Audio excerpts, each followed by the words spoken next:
If you had asked us a few years back which would be the first mainstream motorcycle maker to make an electric big bike, well, we would have guessed one of the Japanese brands. So you can imagine our surprise when Harley-Davidson brought in the LiveWire. Now the LiveWire was here in India and we did get a tiny spin on it, but our friends at Power Drift, well, they had a proper blast on that bike. And who better to tell you all about the LiveWire than Shumi himself.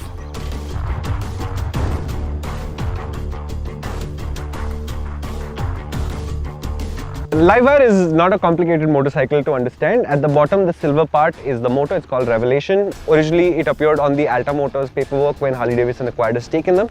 Above that, the black thing with the fins is the battery pack. And in here is all the electronics, including the charging equipment, the electronics for the rider aids, and the battery management system that controls how the power is fed when you open the throttle.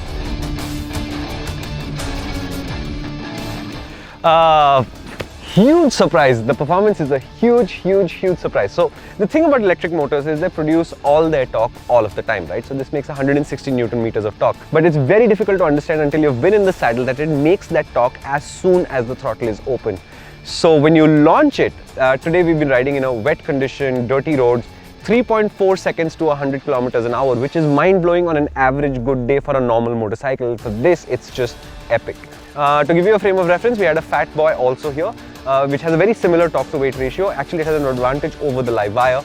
That took 5.5 seconds to do the same 100-kilometer run. It took nearly twice the distance to do it. So, as is normal with electric cars, as is becoming obvious with electric bikes, the performance is just off the charts.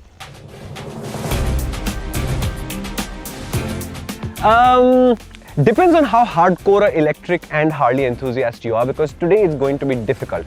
I primarily say that because charging this from a wall socket is what you're going to end up doing, and when you do that, the charge times are still quite unreasonable, and the range is between 150 to 200 kilometers, and I think that cycle is difficult to live with. But on the other side, it's a very narrow motorcycle, so while the saddle height is high, you do get your feet down quite easily.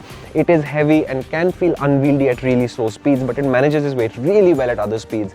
The throttle response is absolutely brilliant. I've never experienced anything like it, but you can essentially, it's so good that you can make U-turns where you're on the brake for half the turn and then on the throttle for the rest of it without really upsetting the suspension. It's absolutely wonderful. So there are many aspects of this motorcycle where a LiveWire would easily fit into your life, but I think there are many more that have to be solved, the infrastructure being the primary one, but there are many other things that need to be solved. The final point I would make is about the price. In the United States, this motorcycle is about 21.5 lakh rupees, which is very expensive. I'm not sure how a CBU import electric works, but if you assume that it works like an ICE, the price will become 45 to 47 lakh rupees. So I think it will also be very expensive to buy as it stands today. But in any case, Harley-Davidson does not actually plan to sell the LiveWire in India anytime soon. This is effectively a demo and demonstration kind of situation which is happening with this bike. It's been in the country for a while. It's been to a couple of dealers where people can go and look at this motorcycle. We got the opportunity to ride it, but this is essentially going back to where it came from, the United States. The motorcycle has a really skinny seat, and that's the first time you realize how narrow a Harley-Davidson this is. When you park it next to any of the other Harleys, it's a dramatic difference in size, and unfortunately most of the pictures of this motorcycle that the internet has carried are from the side, where it looks more or less like a regular Harley-Davidson but with styling that Harley-Davidson doesn't usually do. But from the skinny frame, the way they've used the battery pack as an integrated part of the structure, you've got really high-end suspension at the front and the back. This is effectively the same kind of suspension that you get today on a ZX-10R. The rider aids, it's a really neatly packaged motorcycle. Overall, when you ride it, it's a 24.5 degree rake, about 106 mm of trail if I am not mistaken. It's a very sport naked structure, but the wheelbase is a bit longer, and at 249 kilos, it's not the lightest motorcycle you can buy. But if you compare it to say a Z900 or a Street Triple, say RS, you'd realize that some of their aspects are better. For example, a Street Triple would probably handle a little bit better than this, but this thing is absolutely incredible around corners because it corners very well, holds lines really tightly, it's extremely stable.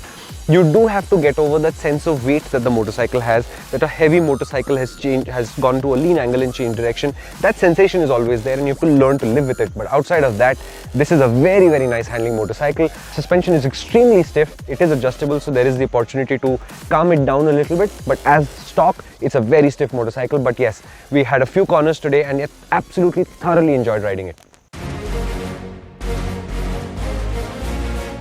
I'm actually surprised by this, but it actually does scream Harley-Davidson to you from many ways. I think we were prepared for this by the LiveWire prototype that actually went around the world for almost a year and a half before the production motorcycle actually showed at Milan last year. So we were sort of familiar with this shape, but the way they've done the orange tank on the top, the bikini fairing, the little bits of plastic here, it's definitely a shape that evokes the idea of a Harley-Davidson. Although below that, the way the frame is, the battery pack and all of those parts, they look nothing like a regular Harley. So I am actually very happy for Harley-Davidson's design team in the sense of how much Harley-ness this bike has. But if you look at it, Harley-Davidson makes nothing actually that comes anywhere close to this.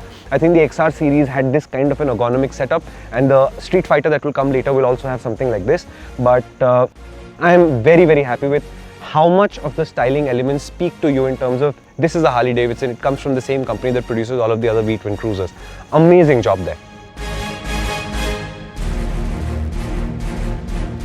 Now, unfortunately, as Shumi said, the LiveWire isn't coming to India anytime soon at least. But it's an extraordinary bike.